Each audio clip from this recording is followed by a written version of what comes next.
And this being the finals, it's back. Finals edition of Convince Me. Oh, look at him, all fancy, all the poses. Oh, hey, man, I see how you do. Listen, Yeah. Stick to the facts. The graphic before this had you.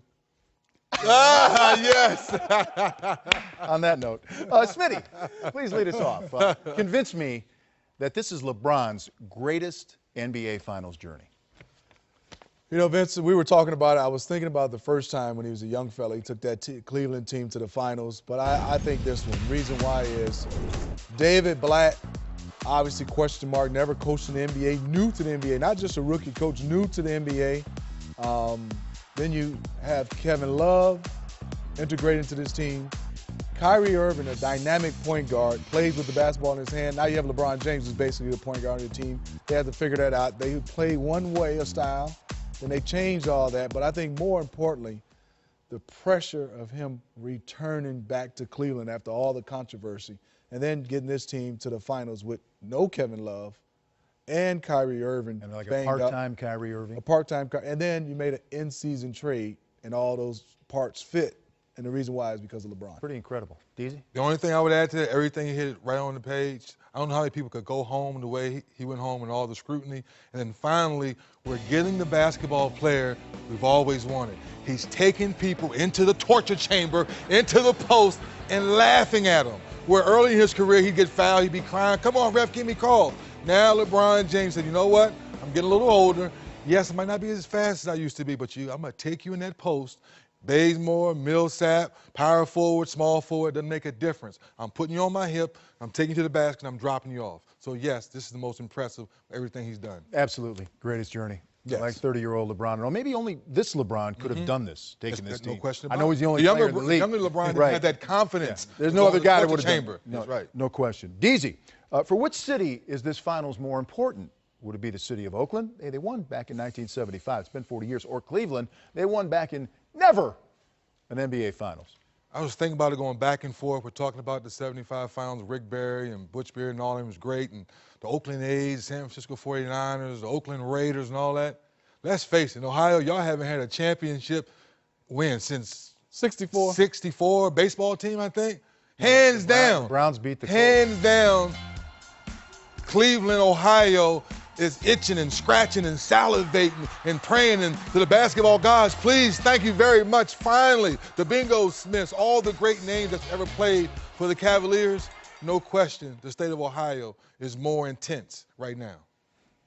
You know what, and I look at Golden State, obviously Oakland, obviously the team moving to San Francisco in the future, and obviously they haven't had a championship in a long time, but they had one in basketball. But like you said, to which city is this finals more importantly? I think Cleveland. You know, having my cousin Ramona Robinson be there, my dad, his family from there, we always talk about the mistake by the lake. Mistake by the lake, that's right. Easy now. I know, Vince, easy now. But I think to Cleveland, that city, this is more important. No, it is. And you know what? There's some folks up there thirsty. They're so Thirsty. They just want a little, you know, in your Yes, mouth. please. Just give me a sip.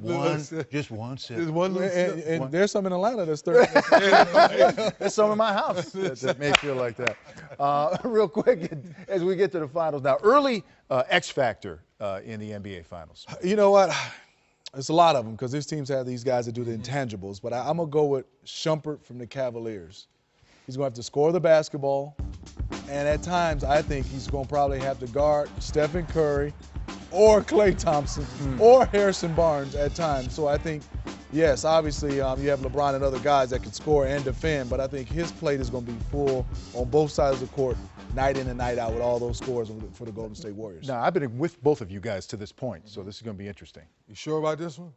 Go They call him HB, Harrison Barnes. And obviously the biggest thing on his head right now, how do I try to guard LeBron James? We saw Jimmy Butler force him to shoot his worst percentage, but he still hit the game winner, and he got Cleveland out of that series.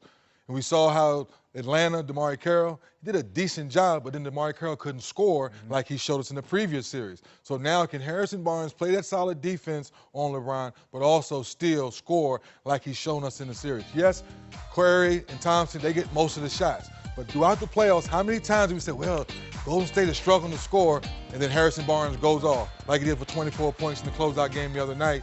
He's going to be the key X factor, in my opinion, because he still has to do those things Smitty was talking about, the intangibles, the rebounding, the extra pass, and making that occasional swing three that's going to be in the corner. Can he do it? Yes, like Smitty said, Iguodala's going to help him out some when he comes in the game, but Harrison Barnes is going to have the steady diet early in the game. Listen, I agree with everything you're saying, but because you said he helped and because they have depth and they have different guys they can throw at LeBron, I got to go with Sean because they may have a plan B and C and D as far as the Warriors are concerned. All right, Dennis, convince me. Dellavedova. It's not really a question. I just say his name. Convince me. They call him Deli. Yeah, Hustle like Deli is what they call him now. They got some song I call Hustle like Deli. Well, he's a hustler. He's a scrappy guy. He's fighting hard. He's fighting for his life. Think about it. He had to work his way to get on the team by scrapping, playing good defense. And his opportunities now is to come in the game and basically be an irritant. Now, some of the stuff we watch here, some of the stuff is not dirty. Did he come in here trying to hurt guys? I don't believe he's tried to hurt guys. Is some of the hustle questionable? Like right here, you grab and you roll over into somebody's leg? There's a question mark there. That this is not rugby, this is basketball. You dive for a ball, you grab the ball, you try to secure it, get to your teammate. Roll into the opposing team, there is a fine line from being hustle and being a little bit dirty. There's no question about it. He's definitely an irritant.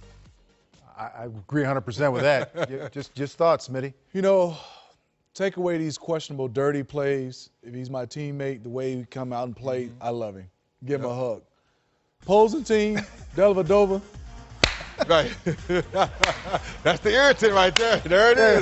That's the irritant. Y'all didn't see it because we were in video. But I'm going to have to do that same thing again. That's how we used to settle things, right? I love it. I've been doing all day. What's your old school? Other than the grab and roll, which is borderline to me. Yeah, borderline.